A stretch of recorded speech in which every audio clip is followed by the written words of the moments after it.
Welcome back to Chaotic Exposure. This is episode 20. How we got to 20 episodes? It's Two unreal. oh, holy shiza! Yeah, that's Giving it the crazy. Dragon hardest. Dragon said it's 19 more episodes than he expected to get through. So funny. All right. I've been True. drinking since 2, but we're going to go ahead and take a shot, right? Let's do it. Cheers. Whew. I bet people get tired of hearing us do shots every week, but What's their favorite part? that's what you get when you listen. Mm-hmm. So what's been going on? Not much. Craziness. I feel like there's a lot that's been going on, but when I think about like topics, I'm at a loss. I don't know. Hey, the biggest thing that's going on is whiskey really is the one. She What said, does that mean? "Screw Tom, screw Alex, screw everybody." She said, "Watch how I work." Everybody wanted to hear whiskey. Everybody wanted to dig into her life. And she has broken every record we've had, period, in this podcast so far. And she really is the Queen Misfit. And if anyone ever doubted it, I got the analytics to prove it. I've got the analytics to prove it. But I am kind of bummed that she didn't stay on the number 69. You know, Oh my Dragon gosh. was so happy. He's like, "Look, you've had 69 listens." I'm like, "No one else listened." And then I woke up the next day and it went like way past 70. I'm like, "Oh, okay. Well, if I'm gonna get past 69, at least let me knock out Alex." I love it. There's two big milestones that we're approaching. And I feel like we got to figure out something big for it. We're getting dangerously close. And this is measuring Spotify, by the way. We're on other platforms, but we are about to cross the 100 listens per episode. Like we're getting really close to that. And we are also getting close to 1,000 overall listens on Spotify, which is wild because these are like 2 hours each. I mean, people have spent almost 2,000 hours listening to Dragon Whiskey and me talk. Those poor souls. I don't know. But I feel like we got to do something big for those two metrics. That's a big deal. Yeah. That's pretty cool. It is cool to see the analytics every week and see like what guests get a lot of attention and excitement behind it. And obviously, starting out, it was like so new and there really wasn't much attention. So you're really not getting as many listens and attention as you want. But I've noticed that some of the like older episodes are starting to get listens again. You know, like Goodfoot's, Chris Vaughn, Tom, Alex. I mean, well, Alex was a newer episode, but some of those original ones are starting to get newer or, more listens. And that just goes to show the people that you have on, it matters. People want to hear, they want to hear from their people. They get excited about it. Some people you can listen to all the time, and other people you're like, shut up. But yeah, I text Tom this morning. And I'm like, there's something satisfying about knocking Alex down on the podcast. Yeah. Yeah. But I told him, like, I don't want to tell him. I don't have the heart to tell him because he was so cocky about it for so long. Like, yeah, I'm going to get to number 1. And I don't have the heart You to tell smacked him. him down fast. I made him my bitch. I did. I sure did. That was amazing. On the note of whiskey, are you okay? Do you need Holy us to balls. send I help? need to move. Yeah, I need to move.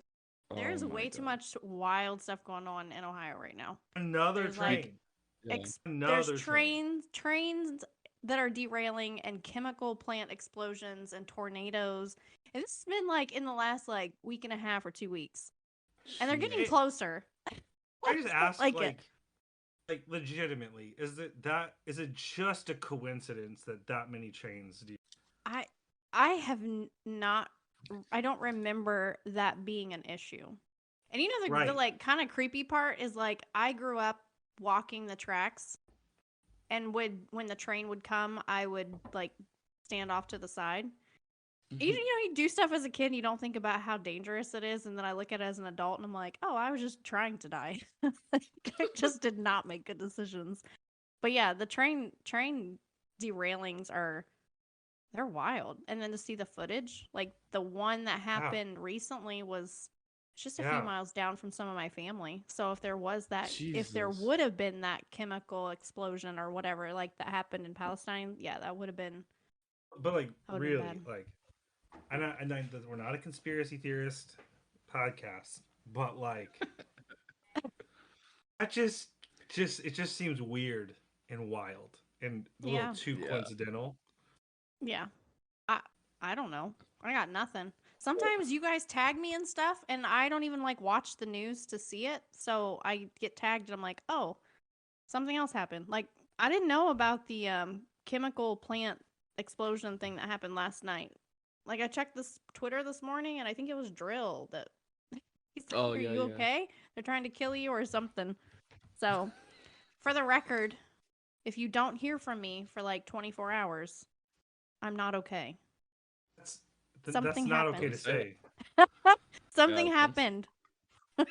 I won't say who I was talking to, but I was in a Discord another project earlier, and they were talking, and they were just talking about how anytime there's a major shift over the last 1,000 years in like superpowers and kind of financial control in the world, there's always a war. And he said that after I was talking about all these coincidences in Ohio, and that was that was a terrifying conversation. Yeah. I don't want to hear. Who needs to go I somewhere don't else? know. I feel like we've had enough. I always hear like all this stuff, like because this thing happened. It's like a really, it's the end of the world. But if you look at history, there's been a whole lot worse things that's happened, and the world Oh didn't yeah, end.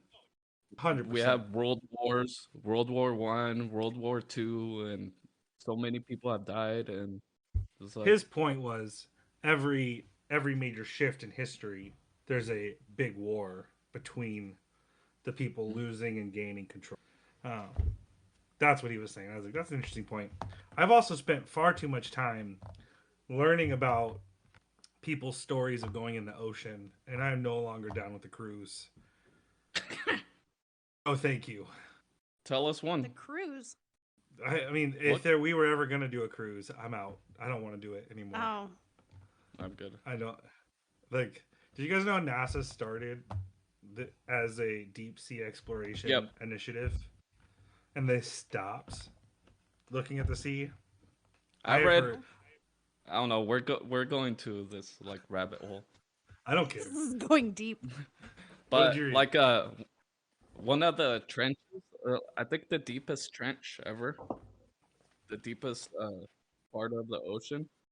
There's like giant um like it looks like giant communication cables going into the water that like the government built, and no one knows what it is. Oh So my it's gosh. like Well, it's big enough to be like an elevator to go down there. I watched a Discovery Pass. Channel documentary where it went in through the accounts through the last 300 or 400 years of like legit mermaid accounts. So I'm just saying, like it's real. Like it's a documentary of like actual. There's actual footage. Like there's actual like there was this boat that brought up its nets, and there was a legit hand coming out of it. Anyways, Oh, Oh it's my been. gosh. no. I don't want anything to do with the ocean. I'm good. Yeah. There has to be stuff like that we don't know, like stuff like that. I'm It's good so not big, knowing. I feel like this and we this whole can't go down there. conversation's making me anxious that I'm like, I need to take another shot. Yeah, the ocean terrifies me, which is funny because I grew up at the beach. I lived by the ocean. Mm-hmm. I used to go there all the time. But now I'm like, no, our feet I in grew are up. good. I I'll grew up stick with a sending my pool. dad off on the military boats for 6 months at a time. You know what I'm saying? Like I spent my whole life near the ocean on the Navy dock. My dad was a cryptology specialist before he got in intelligence, and would literally like go on the boat and listen and be gone for who knows where for who knows long on the ocean. But I'm good. I don't want anything to do with that. I don't want like the freaking end of the world to happen in the ocean and me be a part of that. I don't. I'm good. It will happen in the ocean, is what Neil's Yeah. saying. The end of the world is going to happen in the ocean. Yeah. Have you seen some of the images of like the crazy stuff that comes out of the water though? Like there's Yes, some wild stuff that comes out I've of went that down a ocean. rabbit hole. There's a freaking Mm-mm. like Cholulu coming out the ocean, like What the 20 heck is a feet tall, Cholulu? and like They're whatever. terrifying. Cthulhu. It's like that tentacled man god thing. Oh my No. god. Yeah. Terrifying. This is why I I can't had a, watch Pirates of the Caribbean. It weirds me out. Yeah, like him. well, Like him. He looks a lot like a Cthulhu. oh, that's creepy. Well, I had a right here on the. I live by a lake with, I think it's one of the top 10 dams in the U.S. Big dams, and we were in a giant canoe, like one of those red giant, like 20-foot canoes, fishing right on top of the dam, and a sturgeon came up bigger than the freaking canoe, and after that, I don't swim. I don't swim anywhere, only on No. pools. Sturgeons get big. Yeah. So yeah, pass. you I think never I know stopped what's going in. down there. No, I stopped going into the ocean when I got destroyed by a jellyfish. I was done. It was just a big hard pass. Is that funny to you to hear me say that I was destroyed by a jellyfish? Well, not I've gonna had a comment. bunch of stories that I've like died before, and one of them is I was running from the waves at the ocean. I was probably like 5, 6, and my aunt like swears like one of the waves came, and like it looked like it grabbed me and dragged me in the water, Gosh, and no thanks. and it was I got lucky because she was talking to my parents, and she just happened to look over there, and she says that it looked like a hand, like it grabbed me and sucked me in. It's a mermaid. Wow. It's a Yeah. freaking mermaid. Dude, yeah, It's a merman. It's it terrifying. wanted me. It probably Yeah. like didn't like the way I tasted and threw me back.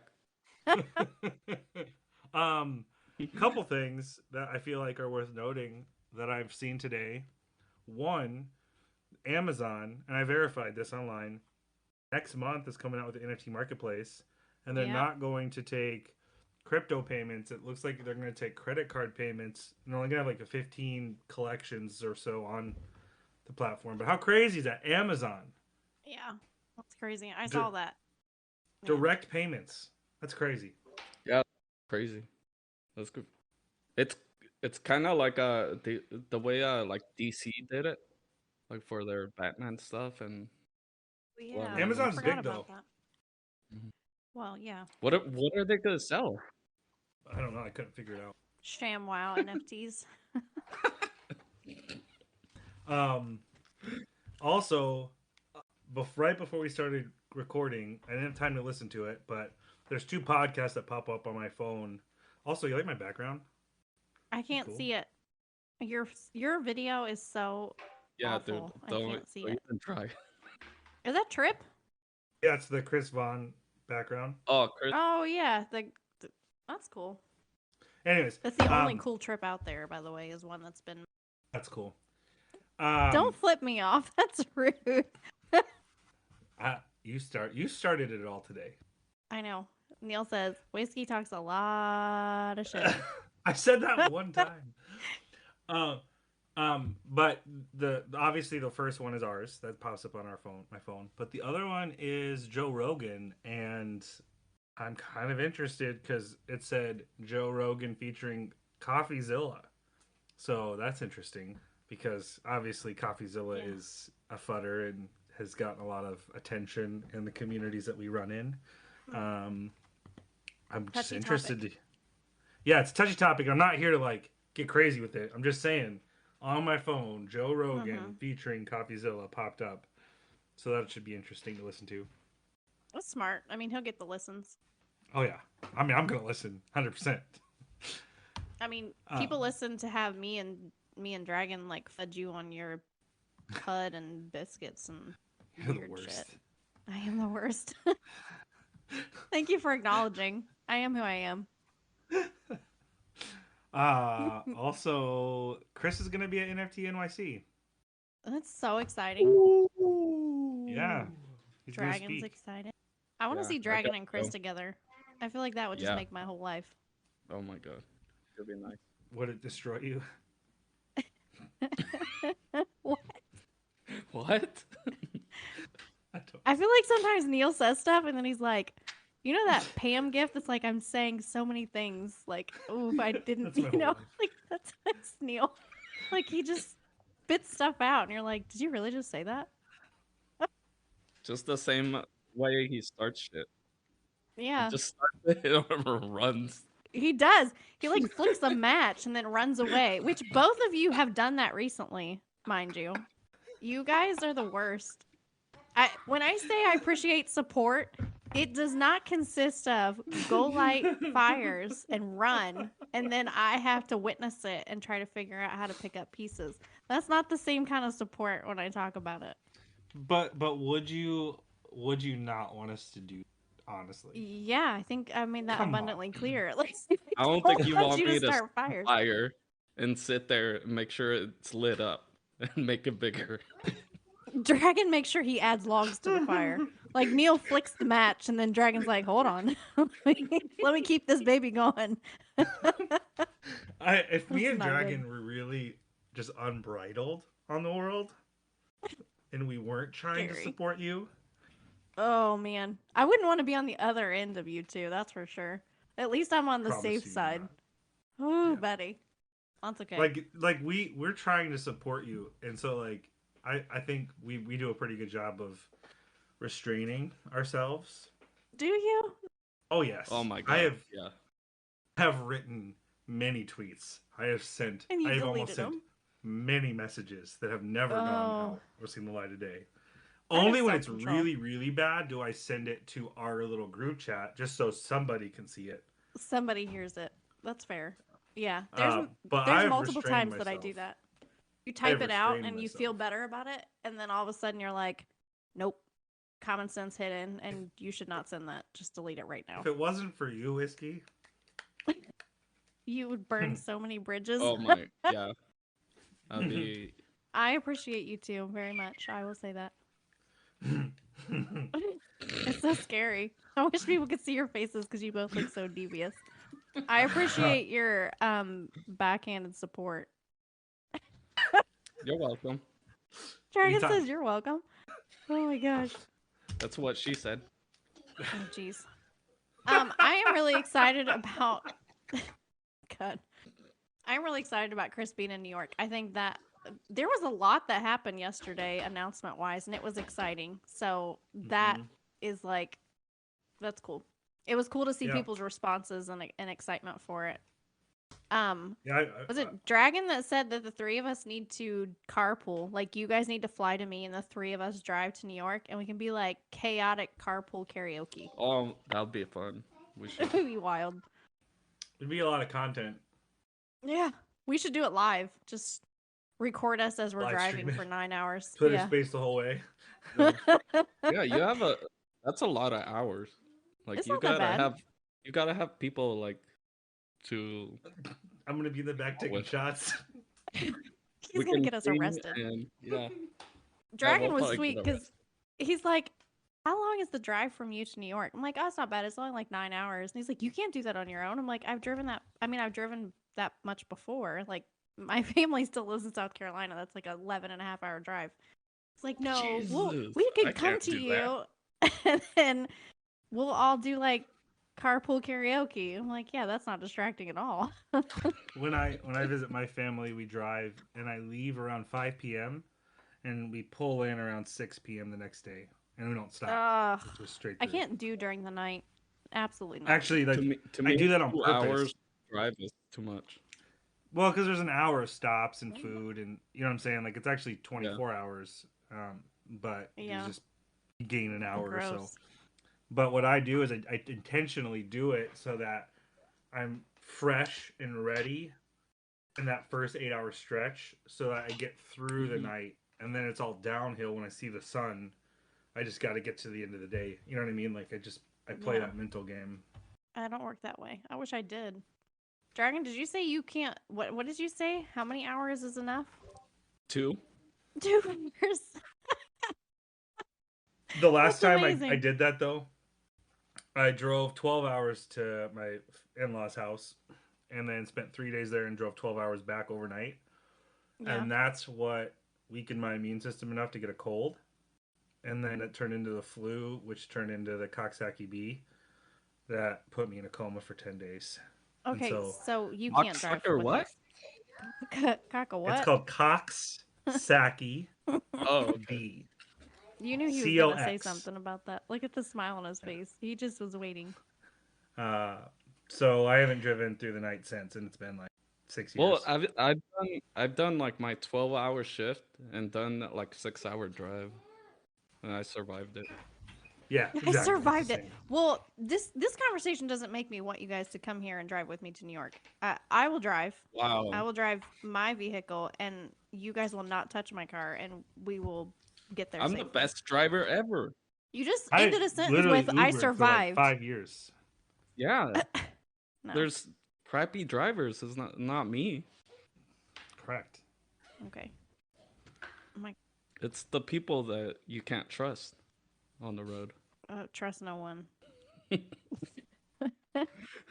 I brought this up earlier, but the Lazy Tacos Club, I joined their Discord and then I follow them on Twitter, and every Tuesday they share like amazing taco pictures. I'm like, dang, I want it so bad. And Vico friggin' shared like this amazing picture this morning of tacos, and all I want is like Oh, a I saw big ass that. margarita and some tacos. I want tacos. I'm getting tacos. Me It's too. happening. Tonight I'm getting Me tacos. too. I was gonna go pick Poker up. and tacos. I gotta pick up hay anyway. So That's normal.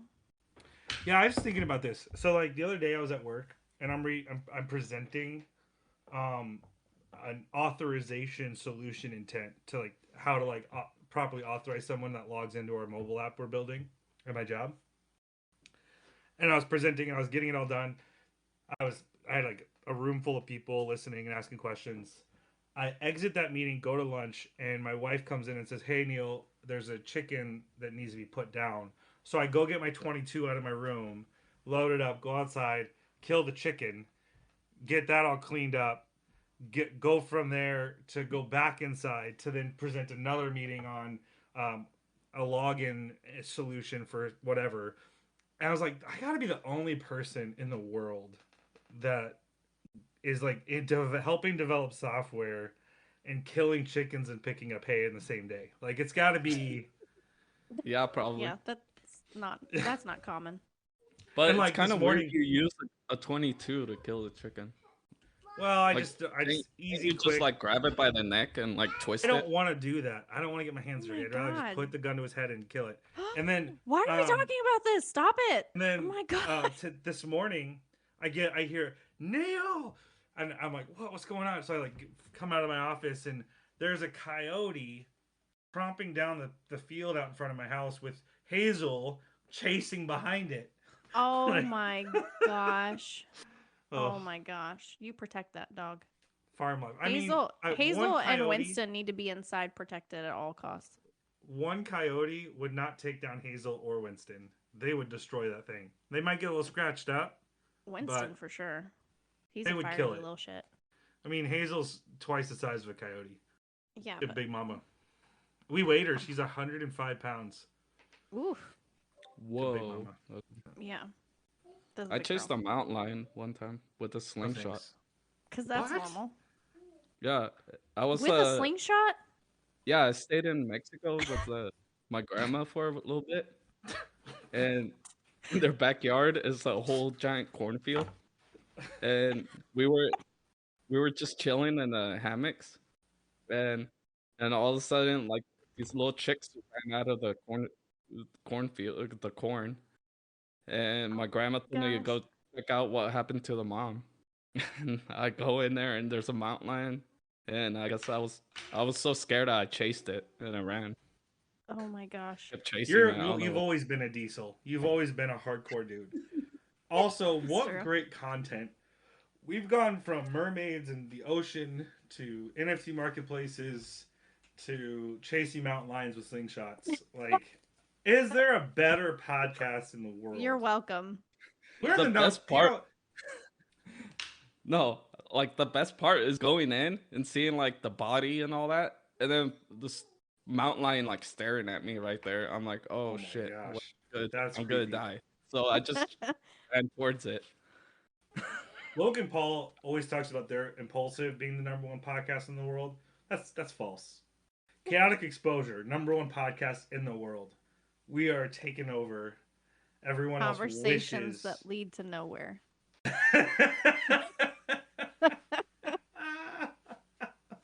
Rude. That's what Benji says. He That's likes what our Benji podcast. says. Yeah. Shout out Benji for being an awesome community member. I just started that today. Yeah, that's exciting. Yeah. Which one's Benji? Which one's Blair? Like I Which get them one's mixed Benji? up. Oh my god. Did you notice Blair that I works for changed? cryptocurrency. It is I boring. changed Blair's name on our Misfits Discord, which I haven't done in a really long time. But I changed I it to saw Care Blair. And he's like, "Who changed my And then name?" He said whiskey's my dad. I'm my daddy. Dragon's my bitch. She said, "No, it says whiskey's. I'm what? What does he say? It says Like, whiskey's bitch and dragon is a hoe." Oh yeah.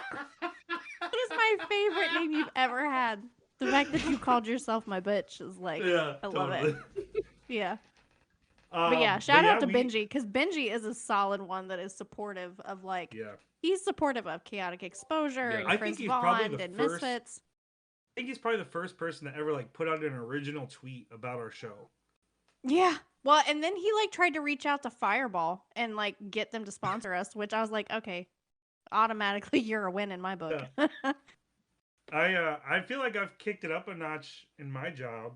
I've been struggling pretty hard because DeFi elitism is an interesting project, right? Because it's not like, well, it's young. I think that's why it's new, and I've just been trying to figure out how to like move it forward as a community. And so we just started like a community member of the week, which Benji gave me that idea.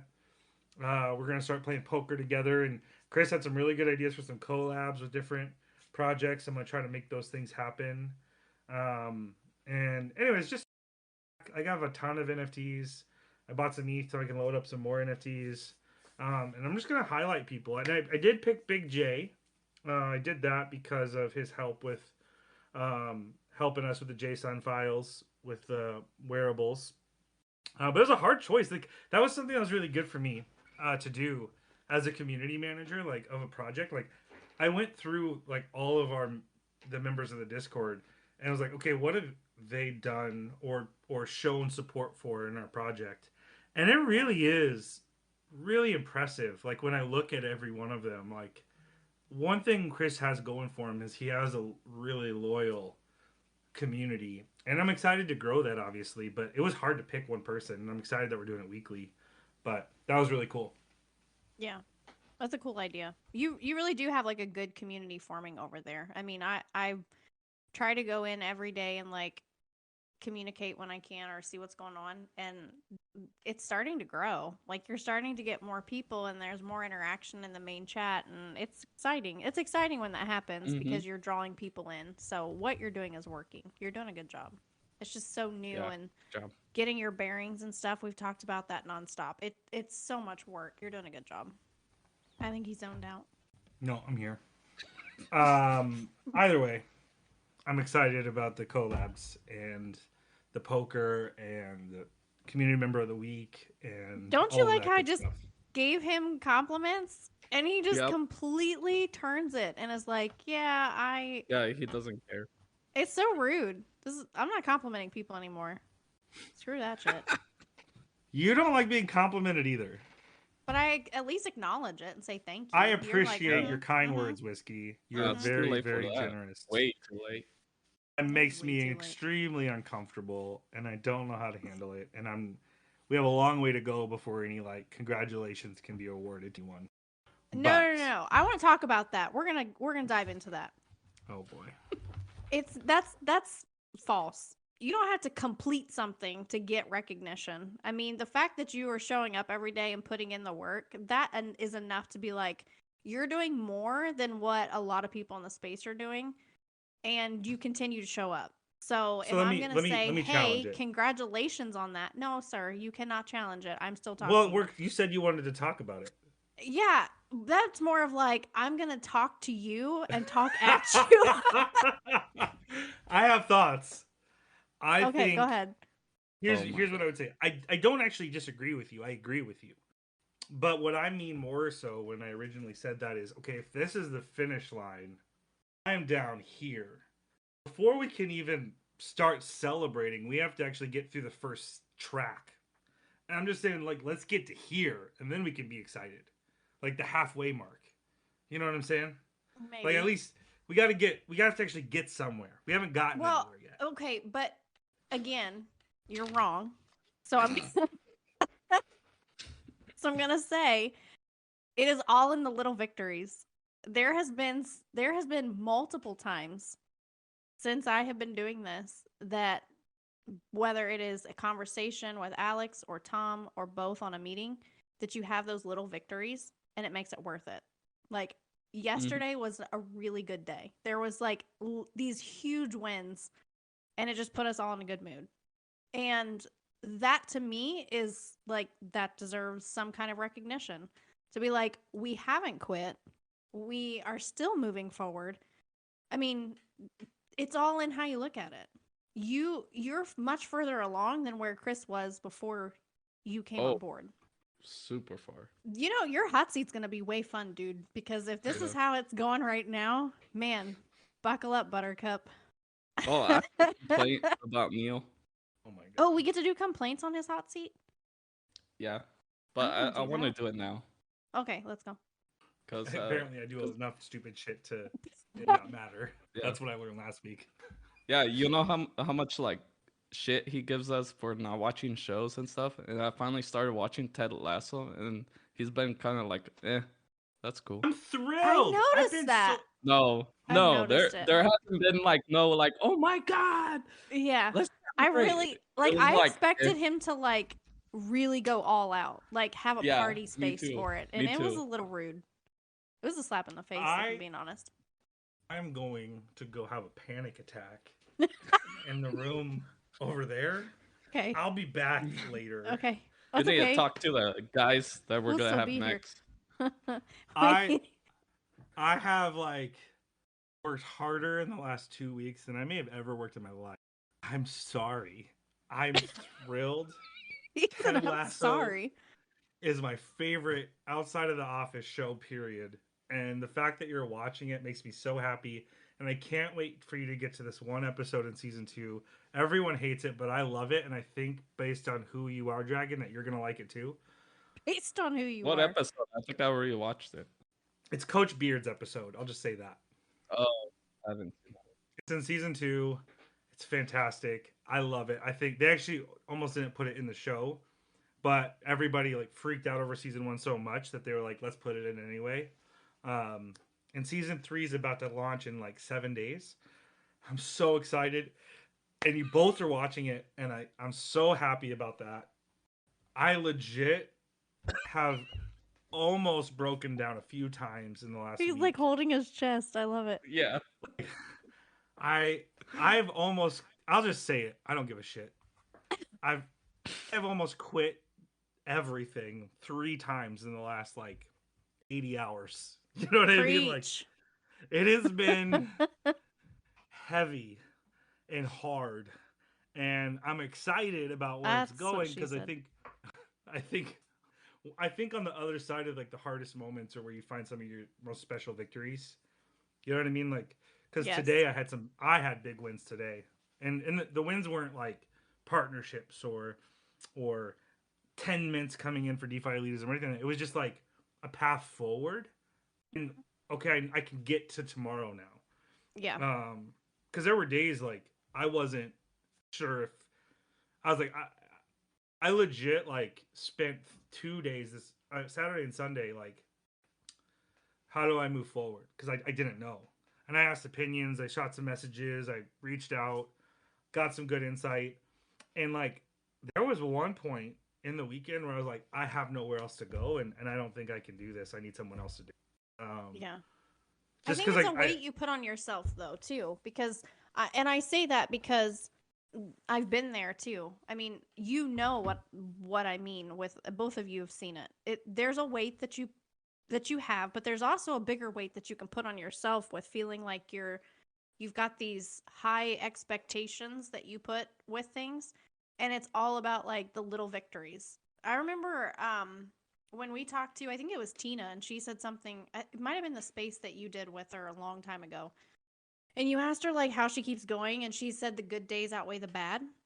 And that's something that I keep trying to like put in my head, because I think all of us have these people that we work with and these teams that we're a part of, and it's not that there's doubt or any like resistance as far as like who you work with or the community you have.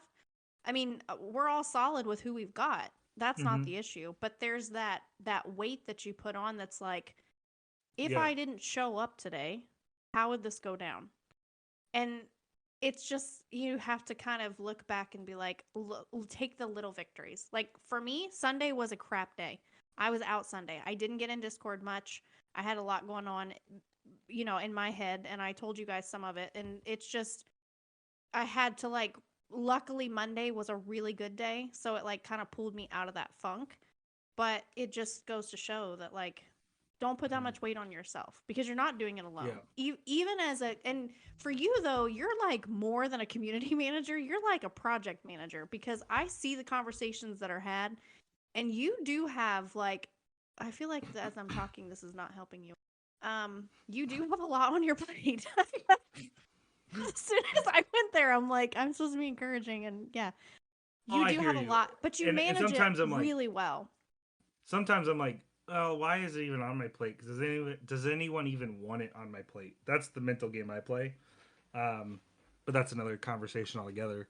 But I say all that to say, I brought all that up just to say, like, Dragon, I'm genuinely pumped that you're watching Ted Lasso, and that we get to share this together. And I want to talk about it more, and I want to hear what you like. I want to hear what you don't like. I want to hear all Oh my about it. gosh, the conversation I got weird. just I'm just trying my best to get through these last few weeks. That's all. I feel So like that was complain some dramatic more. enough. It was dramatic enough. Was that good enough for you, Dragon? Because I feel like that just Um, kind of. Yeah. kind of okay. I need flowers with it. A for effort, Oh, don't say Neil. that. You Huh? want some flowers? Do you want flowers, Dragon? Here's your flowers. Good job. I hate that. I hate when people say that. I do Sorry, hate not that. sorry. Yeah, that's awful. We should have a whole segment on gross things people say in Web3, because I feel like I've got like a shit list of Oh my like, Oh god. man, there's That we'll so get many canceled things. after that episode. we Well, it's can do okay that if you for can't our handle it. 9-hour drive.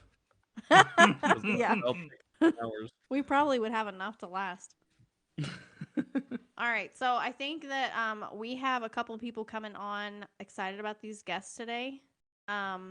We have Mentz, a non-fungible therapist from Mental Health Collective, that are joining us today. Super excited about them.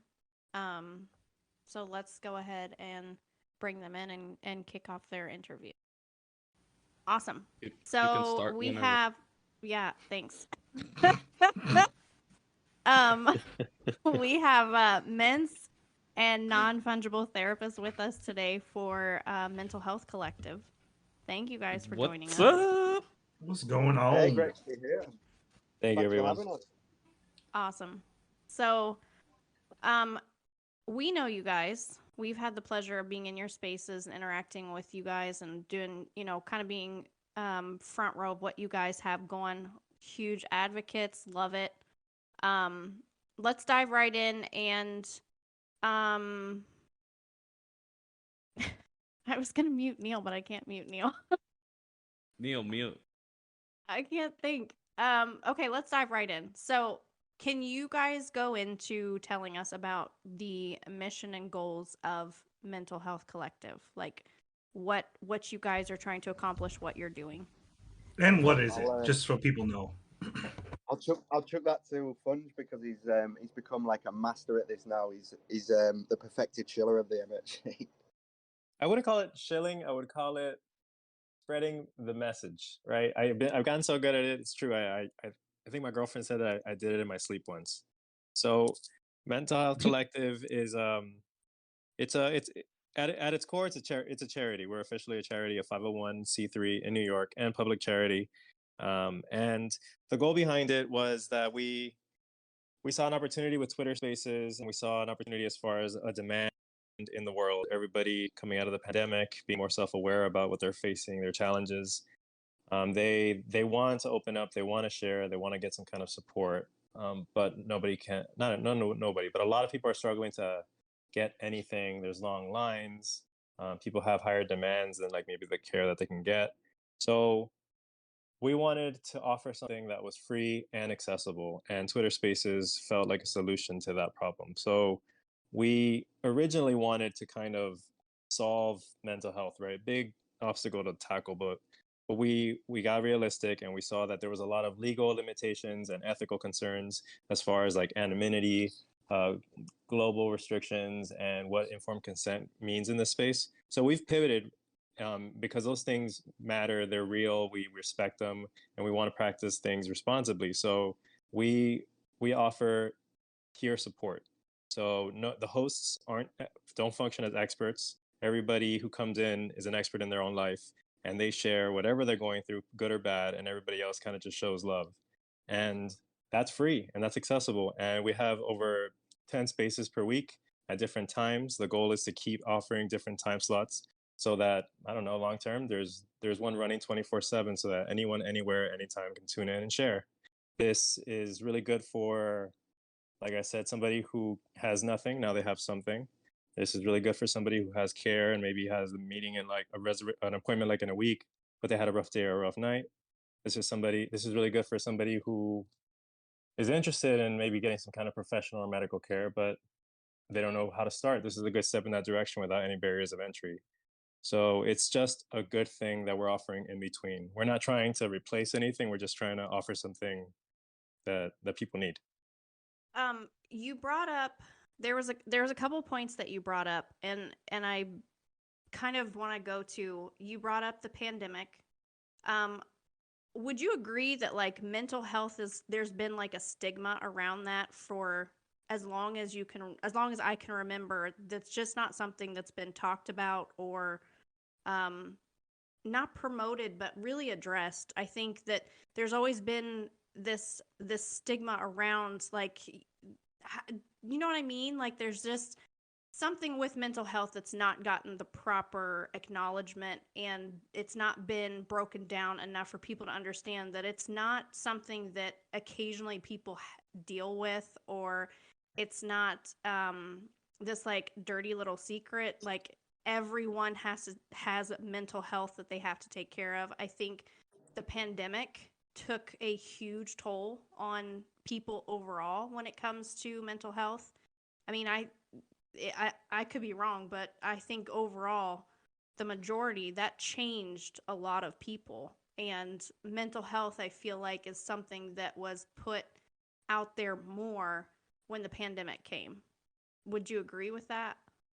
I'll go here. I think a lot of it, like from my own experience, is that a lot of people who've never struggled with mental health before did, like with the pandemic, like anxiety rates and depression rates have gone through the roof, and a lot of people have never like necessarily suffered from that to that degree. So I think it became a lot more easier to talk about because everybody was like kind of struggling together. But I think one thing about mental health as well, it's unless you've struggled with it yourself or been through your own like experiences with say like depression and anxiety, it is kind of hard to like put yourself in how that person's feeling. So I think because people may have experienced that for the first time, it's just made people a lot more aware, and I think it has encouraged people to speak more. I mean, like for me, pandemic was a really difficult time just in terms of like loneliness. I was going through a breakup just as the pandemic hit, and just wasn't like all the mental health like services were overworked, and I didn't really have anyone to talk to. And like usually, if you're like going through a breakup or anything, you can go see your friends, just kind of like chill out with them. And obviously, everywhere was shut with lockdowns. So when I like started going on the spaces and just met Funge and just talking about like my own experiences, I found it helped a lot more, like with what I was going through and just kind of processing it.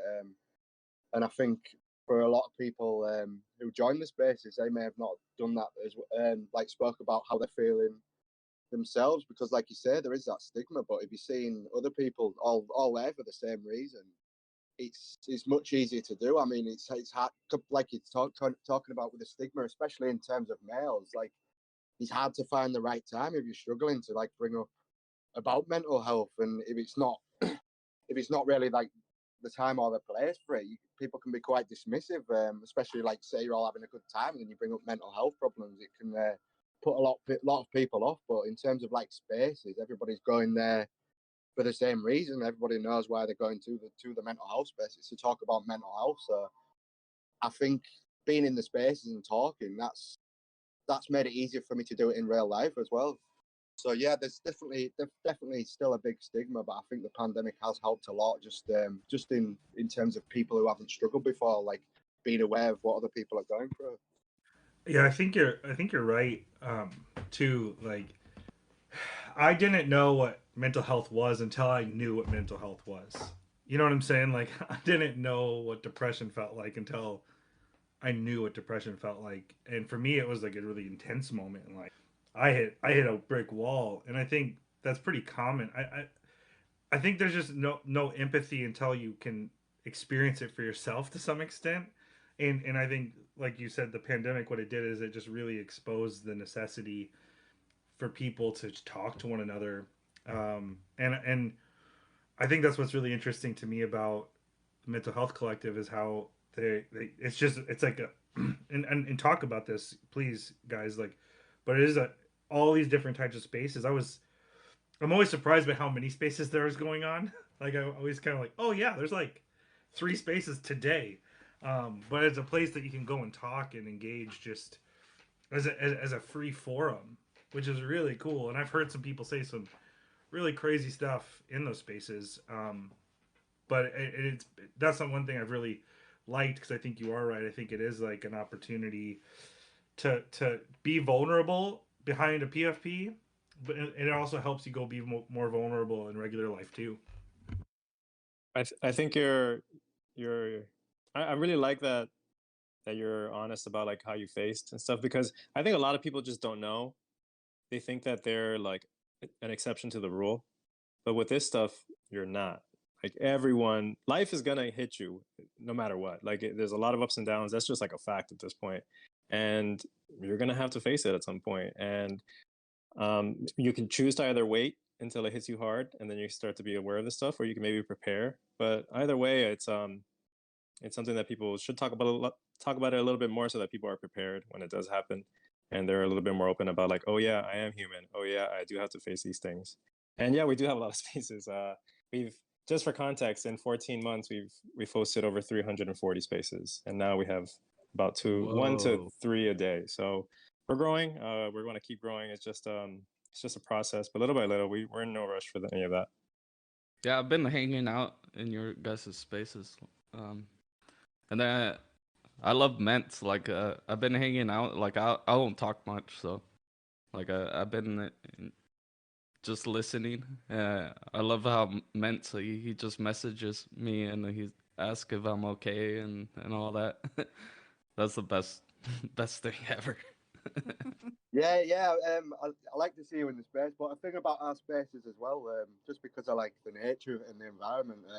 Like, if I see like anyone I know come in, we don't really like call them out, just because it's like they're having a difficult day and they just want to listen. It's kind of putting pressure to, like, they feel like they may have to come up and speak, and sometimes people just want to go in and listen. But I always appreciate you in the space.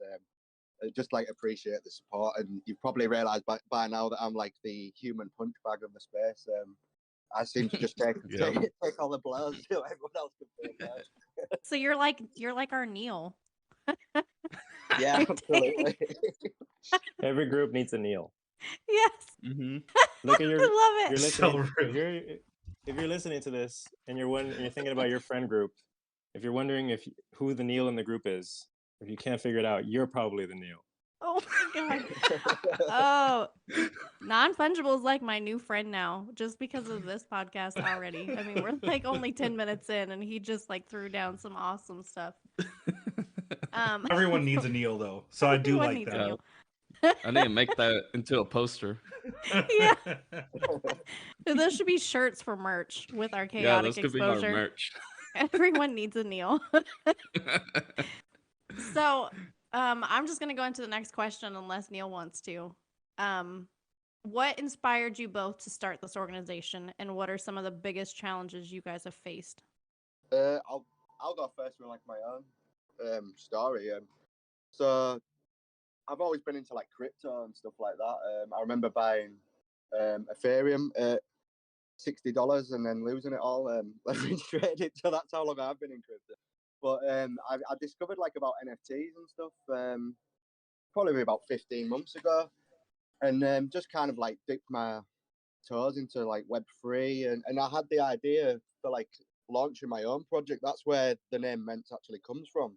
There's a book in the UK called the Mr. Men, and each one's like represents like a different character trait. So there's like Mr. Bum, Mr. Tickle, and it's kind of like books aimed at kids. But I was going through like a difficult time myself mentally, and it was kind of just something to do to keep me focused. So I started designing these characters called Mr. Mentz, and the original idea was to like launch an NFT where there was 5 different characters, each one represented like a different thing that people struggle with. So there was like Mr. ADHD, Mr. OCD, Mr. Awesome, and I was going to set like a percentage of the royalties to go to like charities for what each one of these characters represented. And so that's why I was initially in like the Web3 scene, but like I said, I was struggling a lot at the time. As I said earlier, I just as the pandemic hit, I'd been going through like the breakdown of I think it was like a 4 or 5 year relationship. And then pandemic hit, obviously all the lockdowns and stuff, and I was in like a really bad place at the time.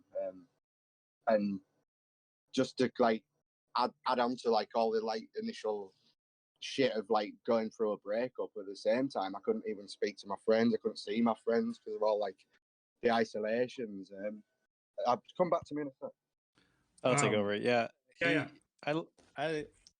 I'm lucky that I met Mentz really early on. It was like maybe within the first month of me in the space that I met him, and he was going through all of that, and we just clicked. We've never met in person. That's a mission that we're gonna have soon. I'm in New York and he's in the UK. But the coincidence out of all of this is that we're like-minded. We work really well together. We get along, and we have the exact same date of birth, except that I'm 1 year older. I don't know what the odds of that are, but that happens. Really? So Yeah. what is your date of birth? Yo, sorry about that. Man, I'm sharing about how we have the same date of birth, May 19th. Oh no, it's crazy. May 19th. That's May crazy. 19th. That's my brother's birthday. It's my sister's he birthday.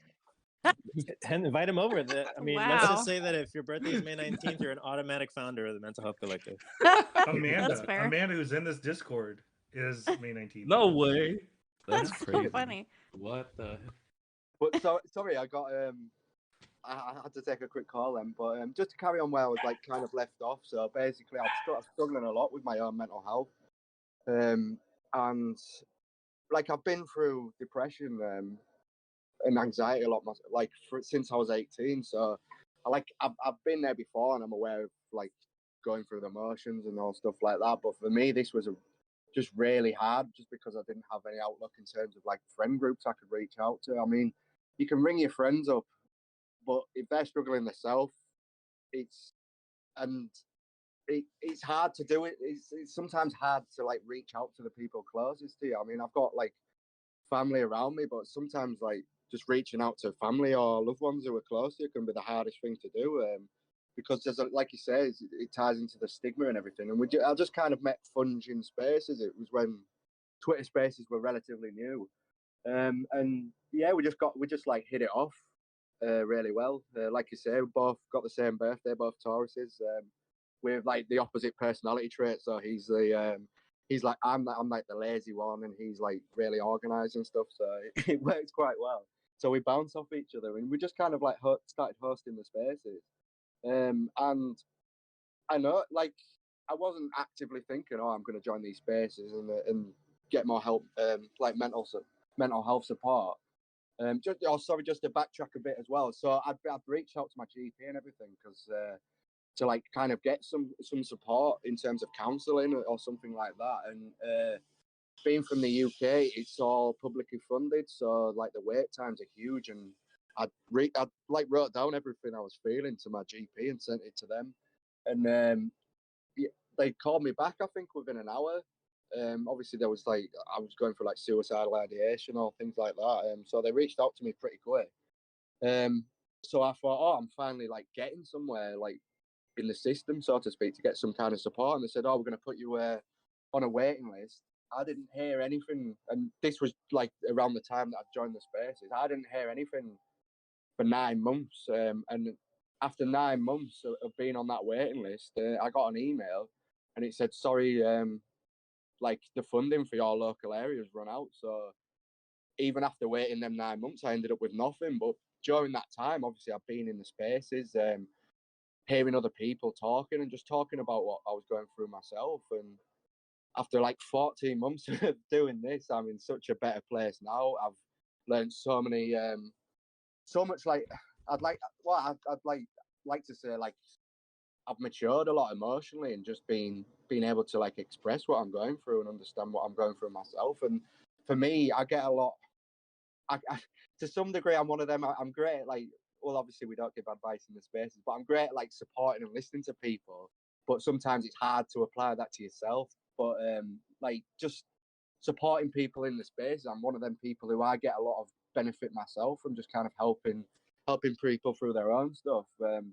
And just being in that kind of environment where everybody has been struggling and just learning tools off other people, like compared to where I was when I first joined the space, it's just crazy, like how much things can change, and just putting that work in and like working on yourself, you can definitely like get through whatever you're struggling with. You just need some kind of support. So that's why we're so like passionate about what we're doing, and just from having first experience of how it's helped me, like I don't know what would have happened if I hadn't discovered these spaces or started doing this. And it's probably something that don't bear thinking.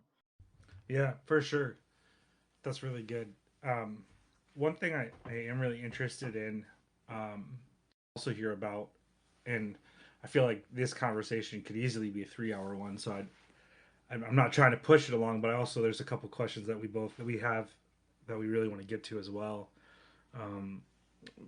One thing I was kind of curious about prior to that I was excited for in this episode was just to hear how you two kind of envision using Web3 technology to advance the cause for mental health, because you're kind of like, yeah, I'm just really interested because I've been trying to define that myself, and I want to just hear what you guys have to say. So yeah, We have, so like a lot of things that I guess you don't learn until you're going through it.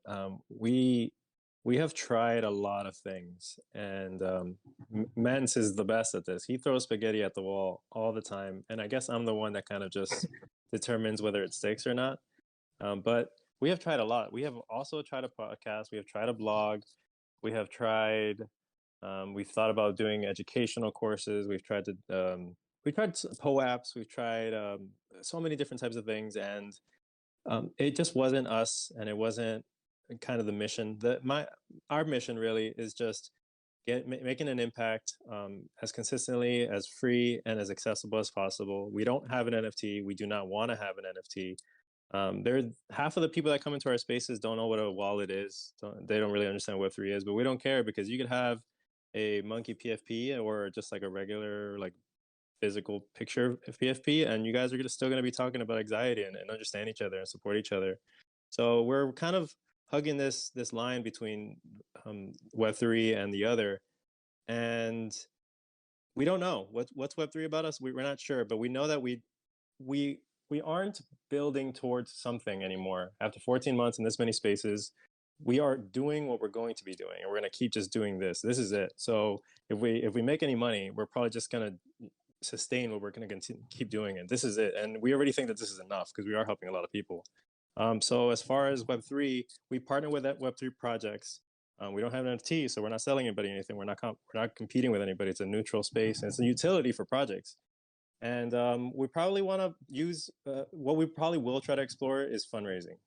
There's a lot of stuff in the blockchain world and in crypto that maybe we could take advantage of as a charity. We are a charity, so that's probably what we'll use it for. But as far as anything else, we don't even want to build an app because we don't want to make people download an app. That's how accessible we want it to be. It's So we interesting want. though, like, and it's a good segue to one of Whiskey's questions. But what's interesting to me though is like the NFT space has created a little bit of a community, and it's big, and there's lots of different types of people. But I always looked at you guys as the NFT mental health collective, regardless of the fact that you never had a collection, which is why I wanted to ask that question because just to see how it fits. But like, I think you're creating an on ramp for people in the NFT space to also have conversations around mental health, because you want to talk about an unhealthy, toxic, grinding place. That, I mean, Whiskey's a community manager, and she could tell you all about it. You know what I'm saying? Like, she could go down that list. But I love just like this onboarding to mental health as NFT communities. I think that's just so interesting.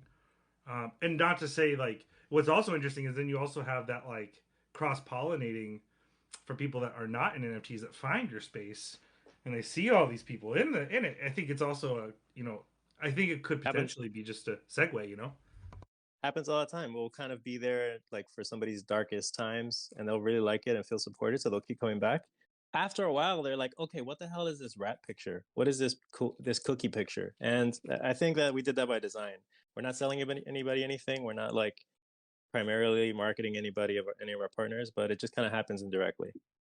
Yeah, I was going to add as well. I think that's the beauty of what we're doing, just the flexibility we've got, because we're not trying to sell anything. We're just basically like working towards something that's bigger than ourselves. And I think a lot of people are starting to see that now. And I think we're hoping like over time it does like help with onboarding people. Like Fun said, we've got we're like there's passive exposure with our partner projects.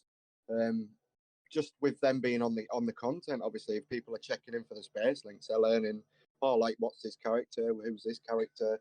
But at the same time, because of the nature of what we're doing, obviously it's mental health. We don't want to pressure anyone like, oh, buy this NFT project or anything like that, because at the same time you're dealing with people who are struggling with mental health issues. So we think it's a good way of like hitting both sides. And obviously, like the markets are down and stuff at the moment, but the potential for fundraising through the Web3 side is like phenomenal. I mean, there's like you could have like charity auctions, you could work with like the partners. There's lots of things you could do, but at the same time, if we did, like when we're going down like that path, like if we did a big fundraiser that got a lot of people involved, then it's hard to ignore the space from the Web2 side of things, because all people are used to seeing in the media is, oh, look, this person's lost all this money, this person's lost all this money. If you're looking on the news and saying, oh, this charity's just raised so and so for mental health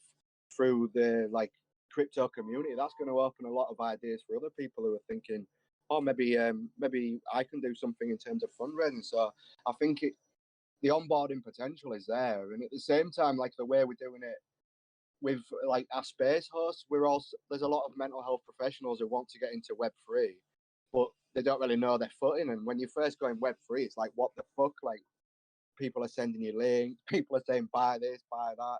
This is a rub. The founders run away, and I think if we can create an environment where people can educate themselves about Web3, but in a way where we're not selling them everything, we're just showing them like good projects in the space. That's like why we only partner with post-mint projects, because we don't want to take on that risk. We just want to work with people who are doing what they say they're going to do, and they've already got established communities who may be looking for mental health support. So I think like what we've created and what like the potential for what could like happen down the line is huge, and we're just really excited. And I think even though like been doing this 14 months and we've not like received a penny in like donations or like done anything, but it's not about the money, because we know if we just keep going and being consistent, it's hard to ignore us. And I think the more we're around, just not annoying people, but just being in people's faces, I think the more people are going to get on board and then see like what the actual mission is, and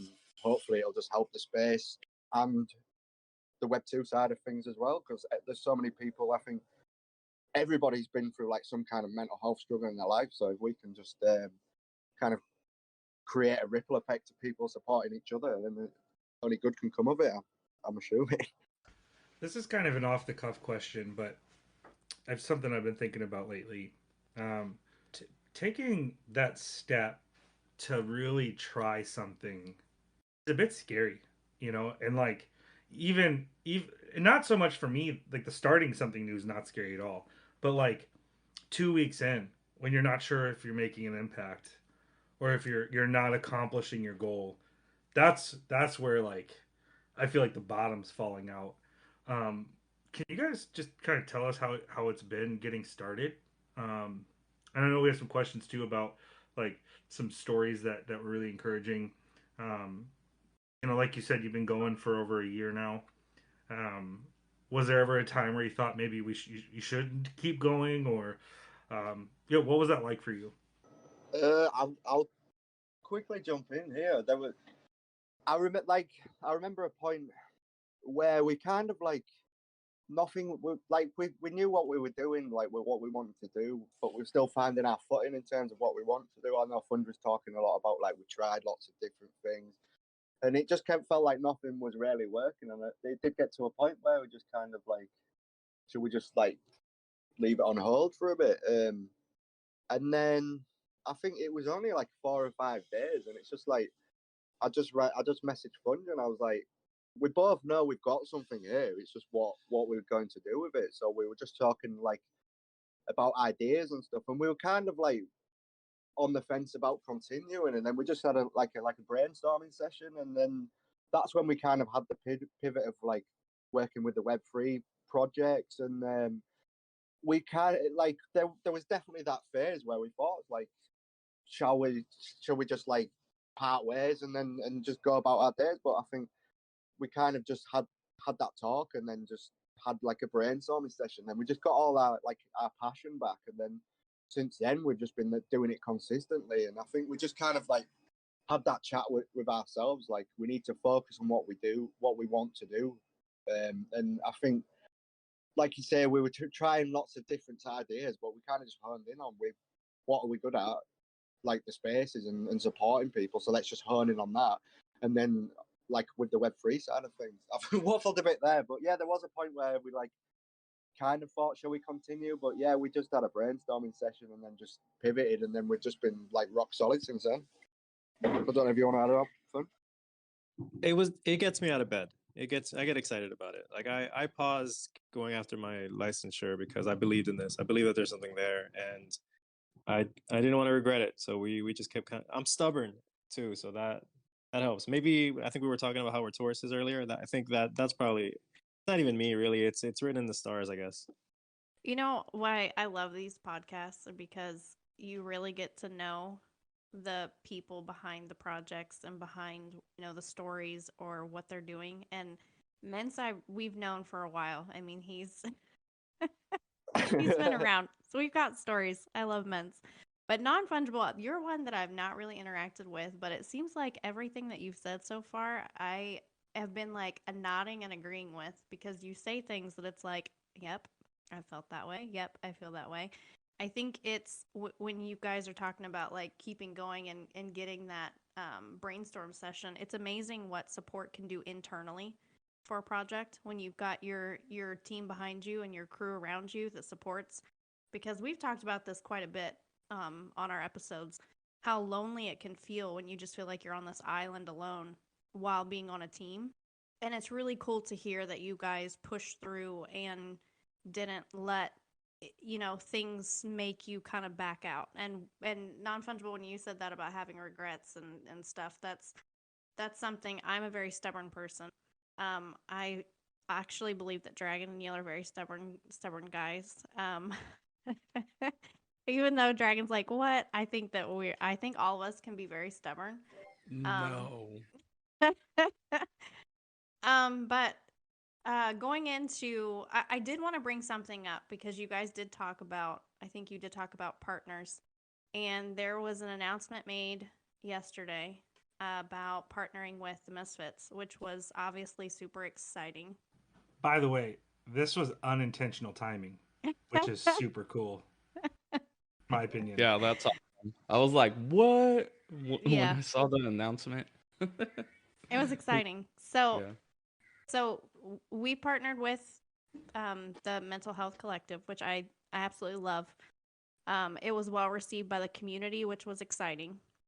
Can you go into like what you guys do with your partners, how those partnerships work, just so that really, because there are a lot of people in different communities that listen, for them to kind of understand what they're going to get out of and what they can put into as well, because it is a two-way street of supporting each other. So can you kind of go into like the partnerships and how you guys do that? Well, we've tried, and we're so excited to partner with the Misfits. I mean, Mentz is diehard Misfits community member. I know, and I think his greatest failure in the space so far is that I don't have one, and he probably has nightmares about it. Men's. Send me your I was OX actually after this, and Wow. I will be better than Mentz. I Oh will my send you gosh. one after this podcast. I got you. Yeah, I'd send one. I just don't have money for the gas fees. we need to change that immediately. I got him covered. I got him covered. After this podcast, you will be a Misfit holder. Thanks, guys. So we when we partner with projects, something that we made a decision really early on about, and we've stayed true to about it, is that unfortunately we've had to say no to a lot of people because we only partner with post mint projects. And the reason behind this is because things don't always work out the way that founders and teams want, and that's out of our control and everything. Like the reality is that a lot of projects don't even sell out, unfortunately, and understandably, like that team will leave the space because it's a tough blow. We understand that, we respect that, but we don't want to partner with somebody and then kind of have this kind of endless connection with them if they don't sell out and then they leave. So, and on top of that, and this is the more important point, really, is that we're a mental health charity focused on helping people. We're not trying to make anybody money. We're not sexy. We're not hype driven. We don't. We just been here doing this thing. So we do Wait. not want to be a marketing tool. Funge, for did you any say you're project. not sexy? As a project? Oh. Oh, okay. Like, wait, what? In real life, it's a different story. I'm sorry. We're really good at squirreling the conversation, and I try to listen through every single interview to find key points to either address or use as your title, and that one was like triggered. I'm like, wait a minute, what? I'm sorry. Continue. I'll stop. Well, just name it. I'm sexy and I know it. I mean, that's it. But that's the key thing. We don't want to be a marketing tool. I know a lot of people want partnerships, understandably, because they want to kind of share community members, and we're not a marketing tool. We're a charity that's trying to help people in the space, and that's it. So when we partner with projects, they get this kind of consistent feed of all of our upcoming spaces.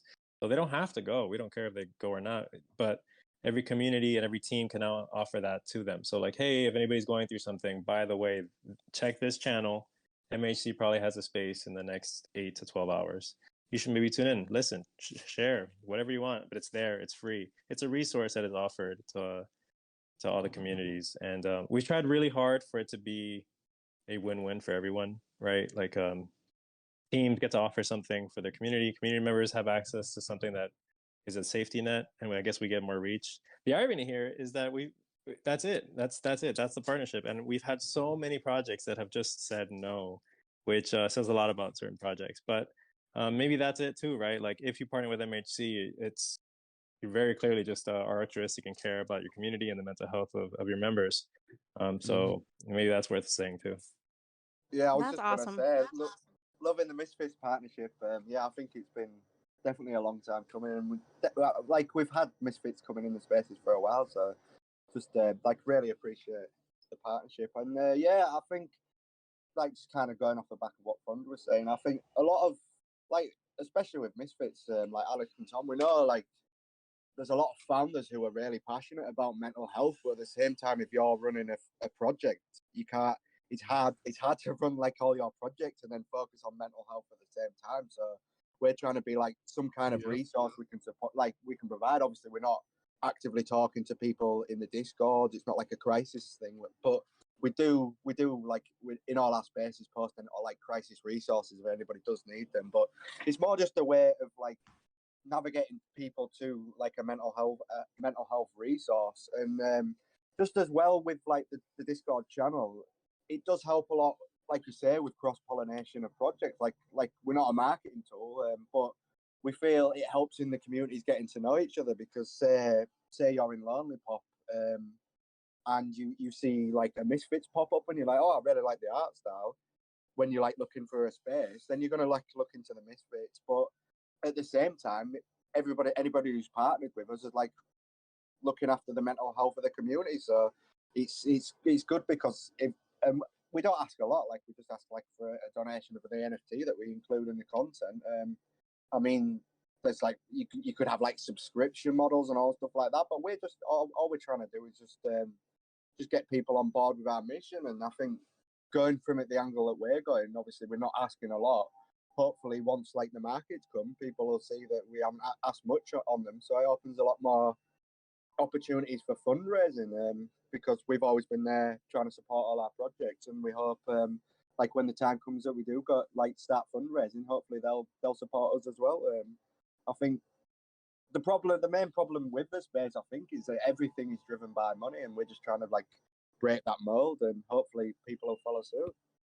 Yeah, I think what's cool about that is you're when you talk about you guys not getting really any, financial gain from it at all, it's just that's so uncommon for somebody to put in a lot of effort and work for, in most people's eyes, not getting anything in return. But I mean, for us, we understand why you're doing it. I think it's admirable. I think it's respect the hell out of you guys for doing it, because it is a very deep subject that does affect many. So it is a huge task that you've taken on. And then it makes me smile when you talk about like projects that aren't interested, because you brought up that it shows, kind of who's behind the scenes and who they are. I can say that on the phone calls that I did have with Alex and Tom about it, that we equally were excited about it. There was no hesitation. There was completely like, what can we do? What do you need? And I think that, is something else that it just makes me smile when you think about the founders of your projects and who they are as people behind the scenes.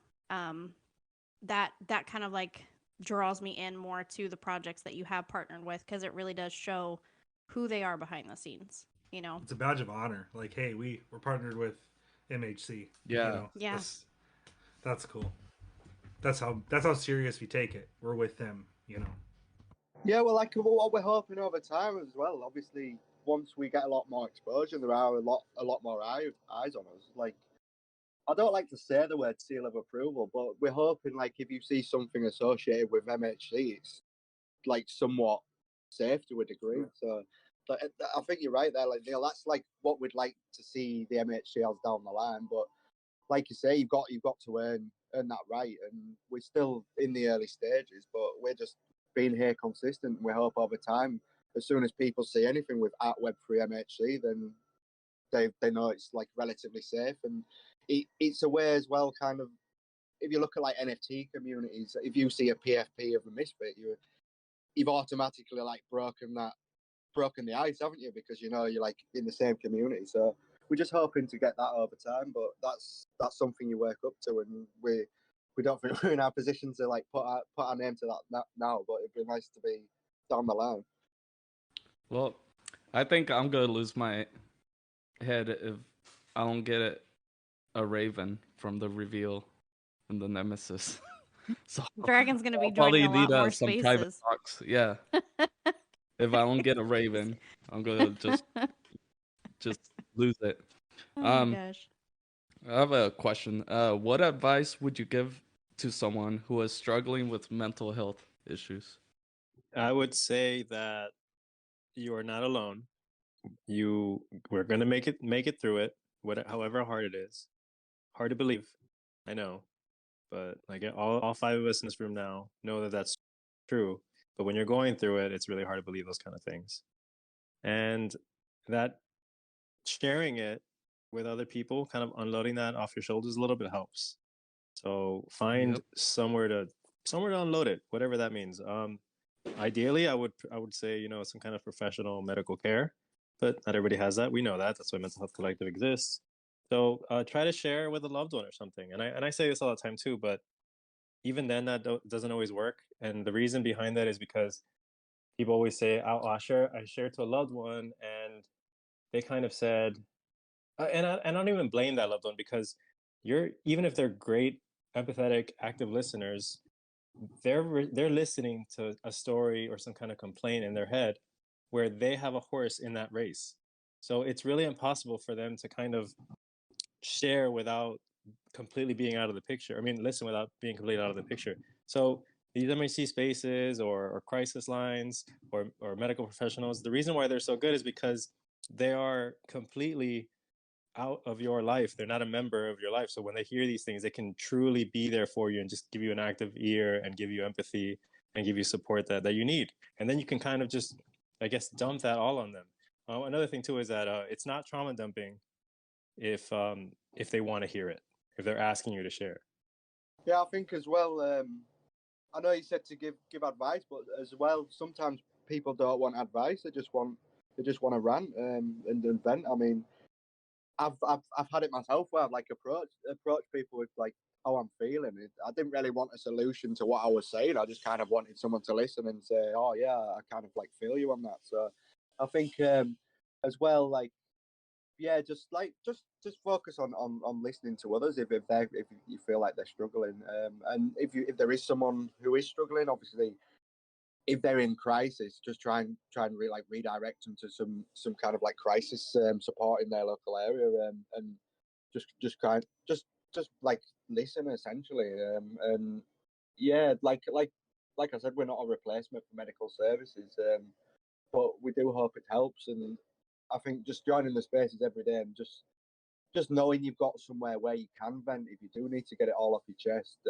I think it takes a lot of pressure off like what you're dealing with as well. I mean, if you're having a bad day, you know, you can just go in an MHC space, say I've had the shittest day ever, and then you're not carrying that over to the next day. And I think that's when it's easy to get lost in your own thoughts when you don't have that outlet. So yeah, like I said, we're not a replacement for medical services, but if you do need some kind of support, just come in and talk. And if someone does approach you with problems that they have, just try not to like give advice unless they're specifically asking for it, because sometimes people just want an outlet. Awesome. I love it. So I think some of the questions that we had, we've kind of gone through and have been answered very well. You guys' future and stuff like that, things that you guys have accomplished so early on.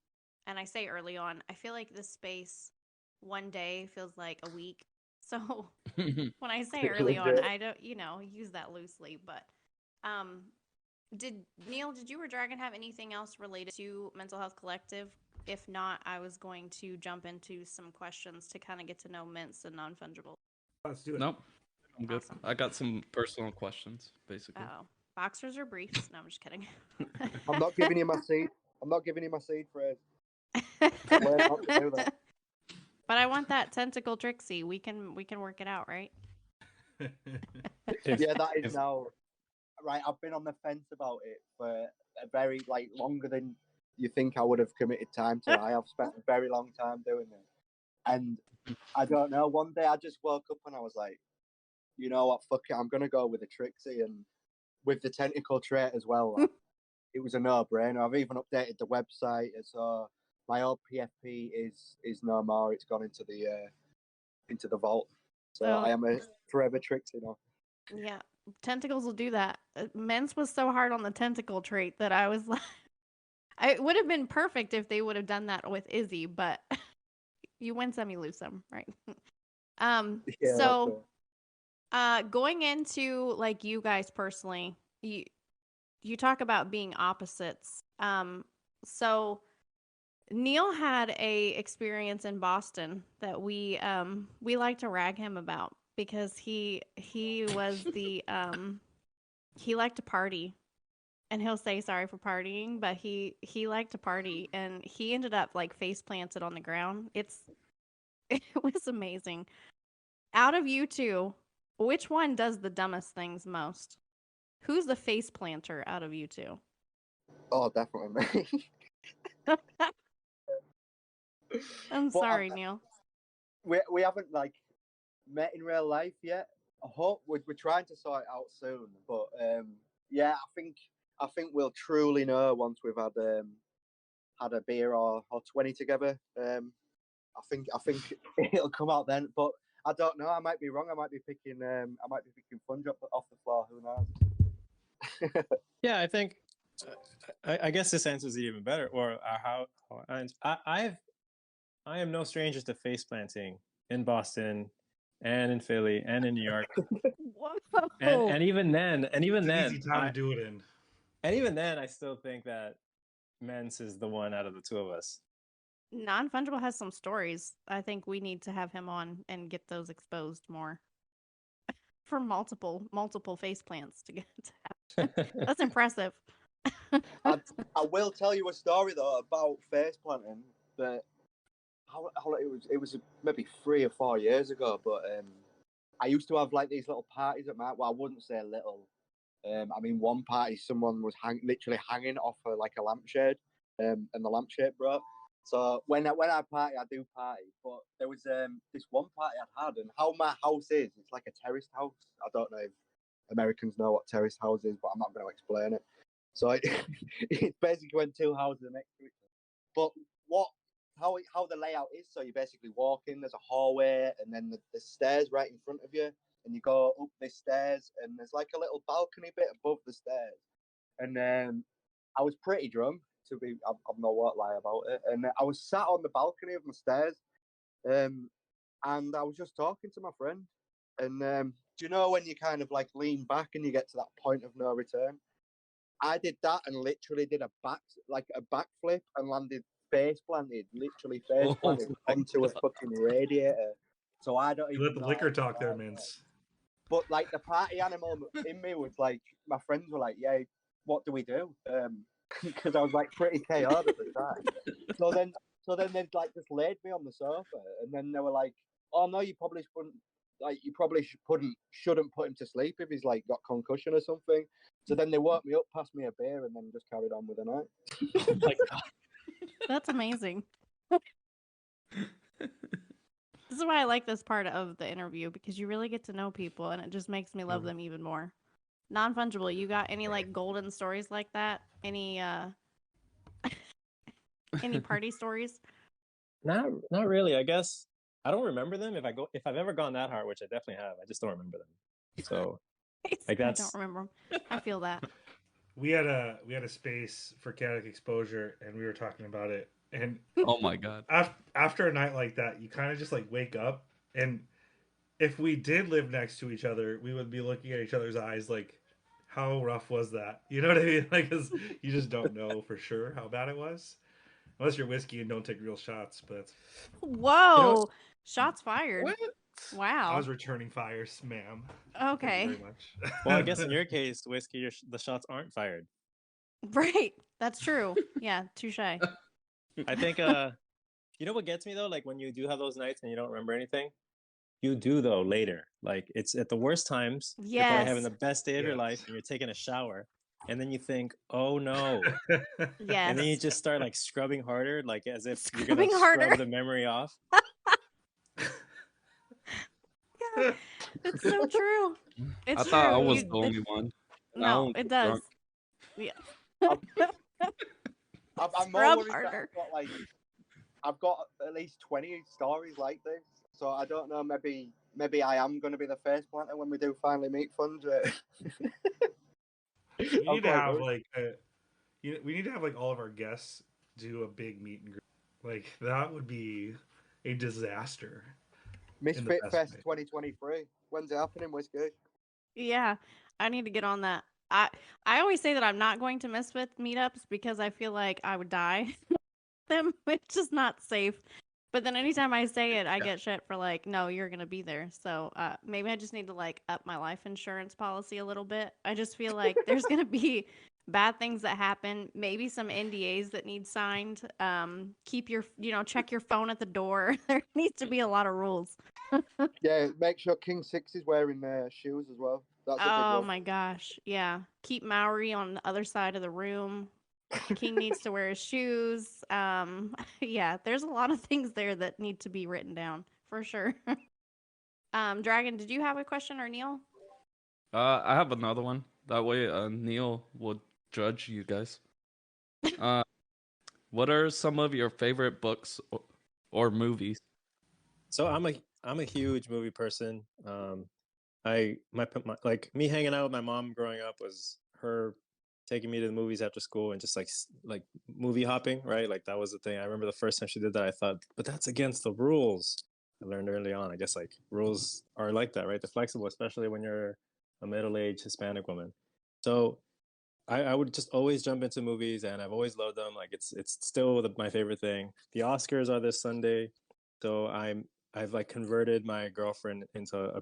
She's not a movie lover, but she's like become a movie appreciator, right? Because of I guess like who I am.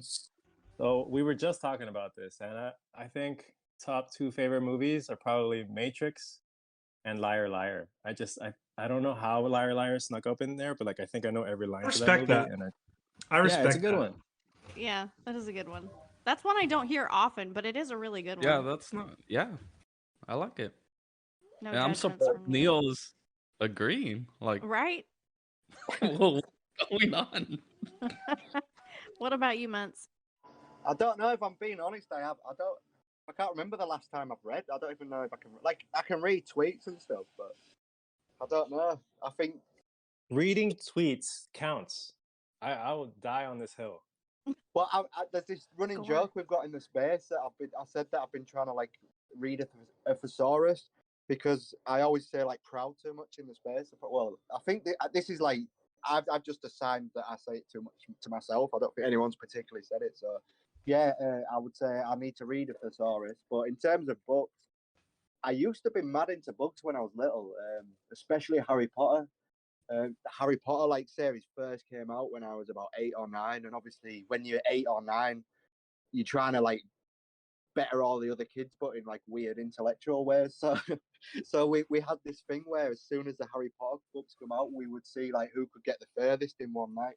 So I used to absolutely love reading Harry Potter. And books I've read more recently. 1984 is a good one. Probably won't go too much into that. I don't think we've got enough time. But yeah, I think I should probably read more. But film wise, I would say my favorite film of all time is, if we're going with a funny one, I'd say Happy Gilmore. Oh, another good movie. Yes. Well done. Well done. Yes. Mintz, I have a question for you. Have you seen Shameless? That's important for me to know. Right. What? Why? I love Shameless, but why do Americans keep stealing our shows and making them? I don't know. It's a problem. They did it with The Office.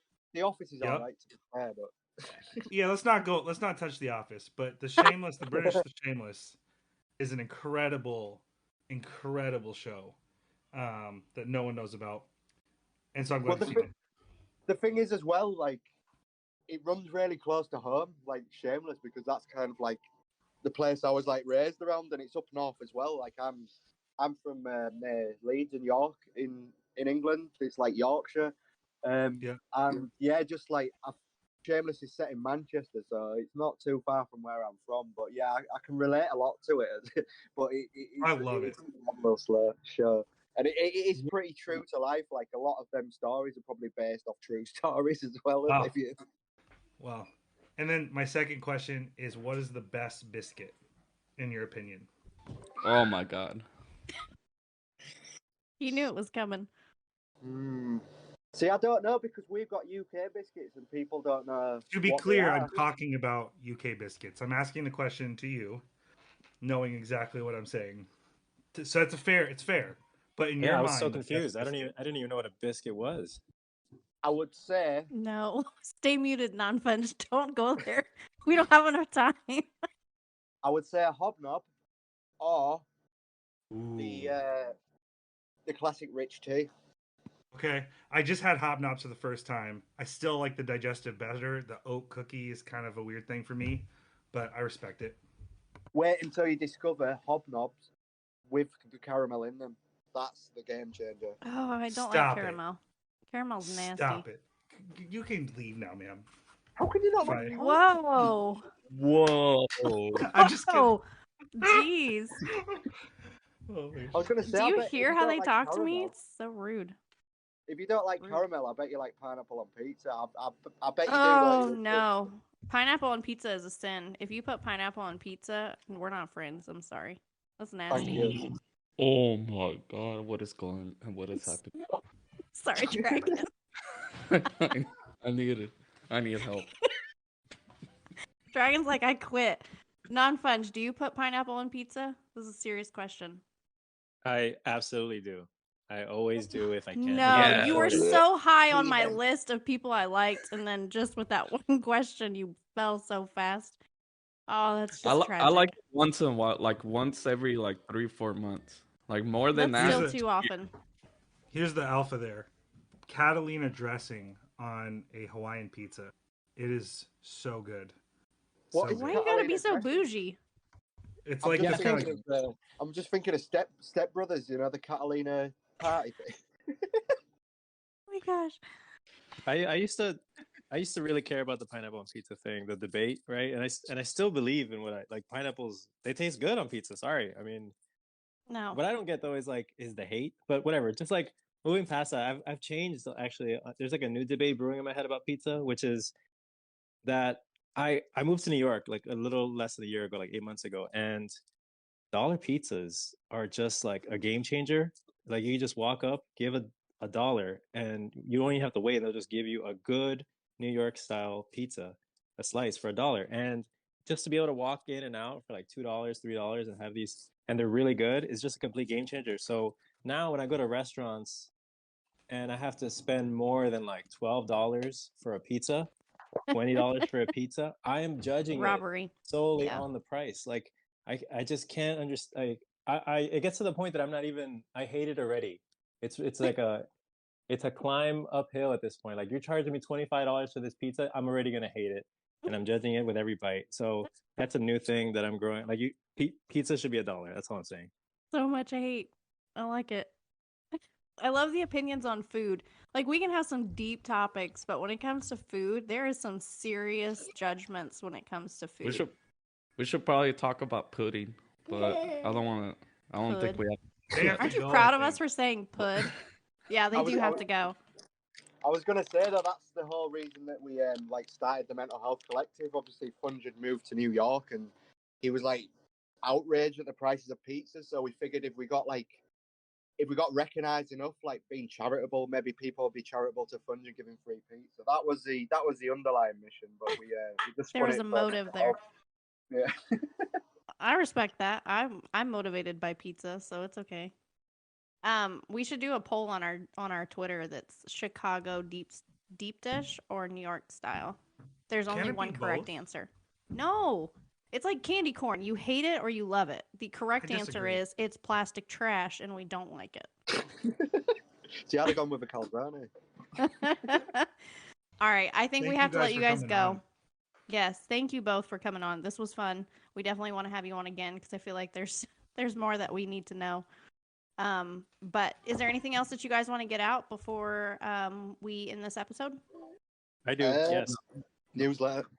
Right. Yeah. We just started this, and we kind of been sleeping on this. We should have done this a while ago. But we're doing it now. Twitter is really difficult when it comes to finding space links. You set a reminder, and you just kind of forget about it all the time. And we are solely focused on spaces, so it's really hurting us. So we just make it easier on everybody. We have a newsletter now. You go on our website, you sign up for our newsletter, and every day, every morning at 8 a.m. you'll receive an email with all the links for the upcoming spaces. Just trying to make it as easy as possible, so that you don't have to go to these spaces, but at least you have it at your fingertips at all times. So check out our website, and it's right there in the top. Our newsletter. Yeah, I was going to Awesome. add as well. With I think it was 2 days ago now. We basically revamped all the website, so the website is a lot cleaner as well. If you go on the website, all the space links for like the next 7 days are on the left. The daily post with what spaces are on today is on the right, and the newsletter is the bottom right. It's just a lot easier to navigate now. So definitely check it out if you haven't checked the updated version out. Good job with the web version too, the app version, or the I'm sorry, I'm saying the wrong words. The phone view. It's well done. Yeah. The website looks great. You guys did a great job on it. We definitely yeah, will I be love sharing out your website too and encouraging the spaces. We want to support you guys also very much. So Yes. I think that's it for episode 20. Thank you guys again for coming on, and that's it. Mentz, non-funge, send nudes.